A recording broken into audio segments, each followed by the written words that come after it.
Comment définissez-vous la contribution spécifique du Togo à la consolidation de l'Alliance des États du Sahel? Considérez-vous le Togo comme un partenaire stratégique de cette nouvelle architecture, bien qu'il ne soit pas membre de l'AES? Le Togo est un pays, en tout cas je tenais à remercier beaucoup le peuple togolais et leurs autorités.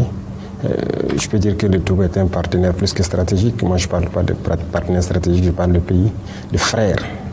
Parce que lorsque des gens cherchent à vous étouffer, à vous tuer, et qu'un frère peut vous aider, je pense que la fraternité ne dépasse pas cela. Et pendant des moments difficiles, le Togo a toujours pris sa position. Et jusqu'à aujourd'hui, le Togo a sa position, sa ligne de conduite qui soutient l'AES. Et donc c'est un pays frère, c'est plus qu'un partenaire. Voilà ce que je peux dire.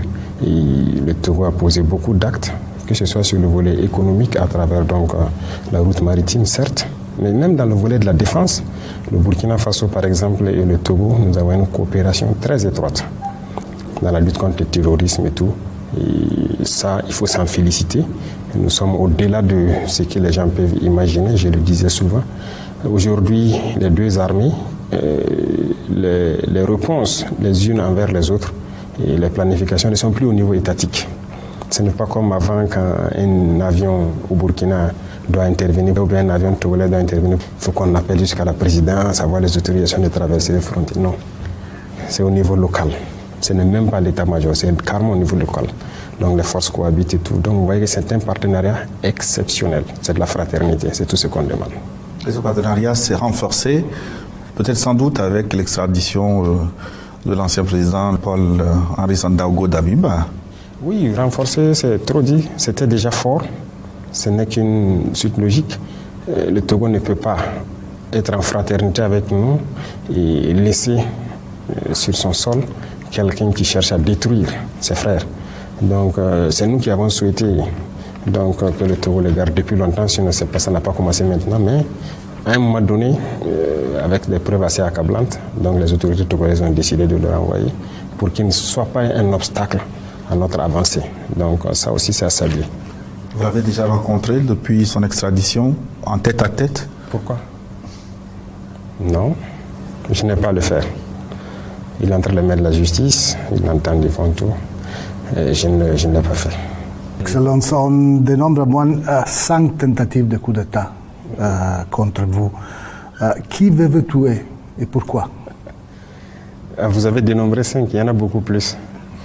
Il y en a beaucoup plus, c'est ce qui est peut-être dévoilé. Tous les jours, il y a des gens qui cherchent coûte que coûte à ce que nous, on ne soit pas là. Ceux-là qui veulent nous voir disparaître, ce sont ceux-là que nous appelons les esclaves de salon. Ce sont ceux-là qui vendent l'Afrique, qui ne veulent pas que l'Afrique soit libre. Ce sont très souvent des Africains qui sont aliénés et qui sont exploités. Aujourd'hui, vous êtes italien. Regardez le flux de migration qu'il y a vers l'Europe et surtout l'Italie. Et je tenais d'ailleurs à saluer vos autorités pour l'humanisme qu'ils font montre très souvent. Nous avons vu des pays qui, s'ils ne font pas exprès pour faire renverser les barques, ne vont pas les sauver. Mais il y a beaucoup d'organisations humanitaires en Italie qui font beaucoup de choses que je suis, que je salue beaucoup. Et beaucoup d'Africains sont en Italie. Mais nous, notre philosophie, ça nous fait mal de voir nos jeunes partir dans ces risques vers l'Europe. Le jeune Africain pourrait prendre son avion, aller faire son tourisme en Europe, un peu partout, mais pas prendre le risque de monter dans une barque, se faire tuer dans l'océan éventuellement pour atteindre l'Europe. Soi-disant, ils cherchent l'Eldorado, le travail, rien que pour survivre. Nous ne voulons pas voir ça, nous voulons combattre cela. Nous sommes de ces dirigeants qui veulent créer les conditions pour que nos jeunes travaillent ici, au lieu d'aller se rester dans les rues des autres à mendier. Et très souvent, il y en a qui arrivent à des comportements, pas en tout cas sains, dans vos sociétés là-bas. Nous ne voulons pas voir ça. L'Africain n'est pas un sous-homme. Mais dans ce même cadre, les pays qui nous colonisent, qui veulent nous voir dans l'esclavage, qui veulent nous maintenir, ont leurs suppôts ici, leurs valets locaux, leurs répondants.